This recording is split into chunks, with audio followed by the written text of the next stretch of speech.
Bonjour à tous, aujourd'hui on va parler des différents métiers de la petite enfance, de leur mission, des lieux où ils s'exercent et également du diplôme qu'il faut pour y accéder. Si tu veux aller plus loin, j'interviewe régulièrement des pros petite enfance sur mon podcast Petite enfance by Steracat qui est dispo sur Spotify et YouTube. Donc n'hésite pas à aller jeter un coup d'œil dessus. On va commencer par l'accompagnement éducatif petite enfance. Donc le diplôme, c'est le CAP AEPE, CAP accompagnement éducatif petite enfance, rien de plus simple. Pour les lieux d'intervention quand vous faites ce métier, c'est notamment les crèches et aussi les écoles maternelles pour être ATSEM. Les missions du coup du CAP AEPE, ça va être d'accompagner les enfants, de répondre à leurs besoins, de prodiguer les soins et également de collaborer avec les familles et les équipes. Le métier numéro 2, c'est le métier d'auxiliaire de puériculture. Le diplôme, c'est un diplôme d'État d'auxiliaire de puériculture, tout simplement. Les lieux d'intervention d'auxiliaire de puériculture, c'est tout ce qui va être crèche, maternité, pouponnière, PMI, les hôpitaux. Voilà, c'est un peu dans ce global-là. Le rôle de l'auxiliaire de puériculture, ça va être de réaliser les soins d'hygiène et de confort, d'accompagner le développement des enfants, de soutenir les rôles, également travailler avec des professionnels de santé. On passe au métier numéro 3, le métier d'éducateur de jeunes enfants.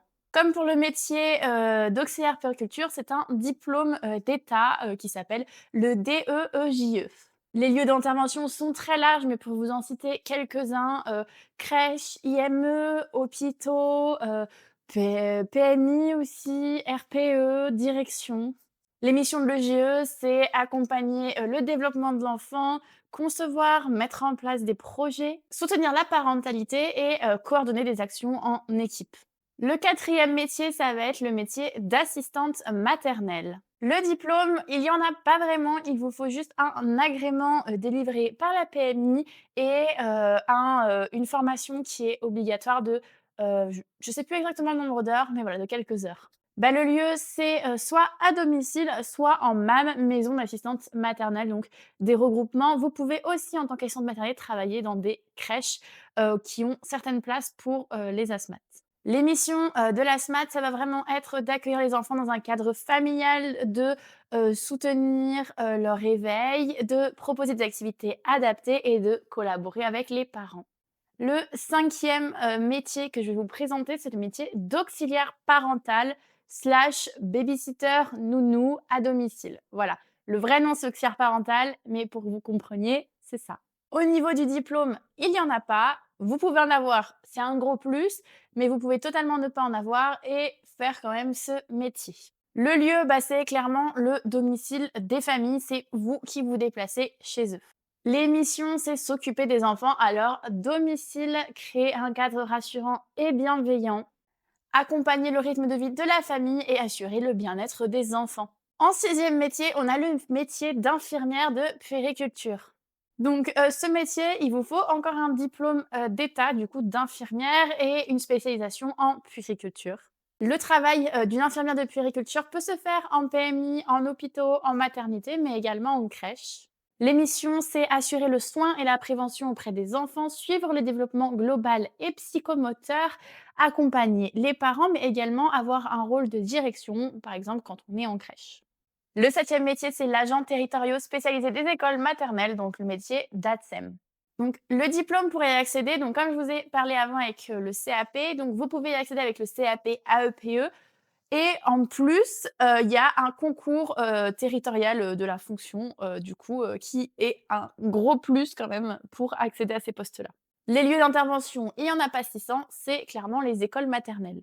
Les missions, c'est assister le professeur des écoles, accompagner les enfants dans leurs gestes au quotidien, participer aux activités pédagogiques et entretenir la salle de classe. Le huitième métier, c'est celui d'accompagnement d'élèves en situation de handicap, le métier d'AESH. Il n'y a aucun diplôme nécessaire pour faire ce métier et il peut y avoir du coup, comme en fait le métier d'assistante maternelle, il y a une formation un peu obligatoire pour vous mettre dans les bases de ce diplôme, mais enfin de ce métier.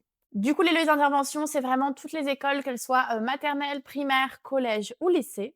L'émission, c'est accompagner les élèves en situation de handicap dans leur scolarité, favoriser leur autonomie et leur inclusion, et également de collaborer auprès des familles et des enseignants. Le métier numéro 9, c'est le métier de professeur des écoles.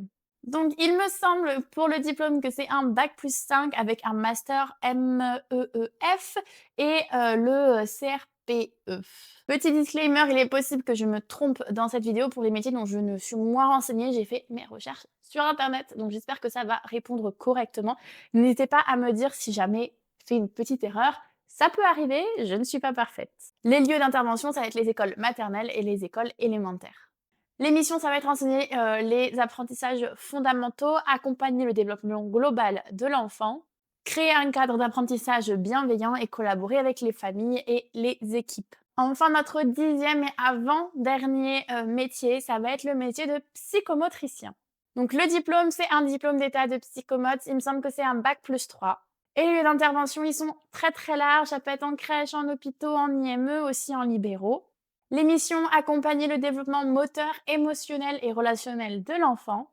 Observer, évaluer, proposer des activités adaptées. Et également travailler avec des équipes éducatives et médicales. Et on termine avec notre 11e métier qui est le métier de psychologue. Donc, il me semble pour exercer ce métier qu'il faut un master, du coup un bac+5, un master en psychologie. Et les lieux sont aussi très larges, ça peut aller de la crèche aux hôpitaux, en CMP, en libéraux également. Pour l'émission, ça va être d'observer et de soutenir le développement affectif et psychologique de l'enfant, accompagner les familles et les professionnels et intervenir pour les parents et les enfants et les équipes.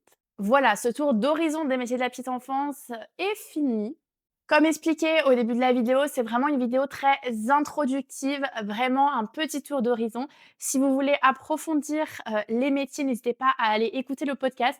Si vous faites un de ces métiers et que vous avez envie de participer au podcast, n'hésitez pas non plus. Mes messages privés sont ouverts. Je vous souhaite en tout cas une très bonne journée, fin de journée, bonne nuit à l'heure à laquelle vous regardez cette vidéo. J'espère que ça vous aura plu et je vous donne rendez-vous très, très vite sur YouTube et les autres réseaux sociaux.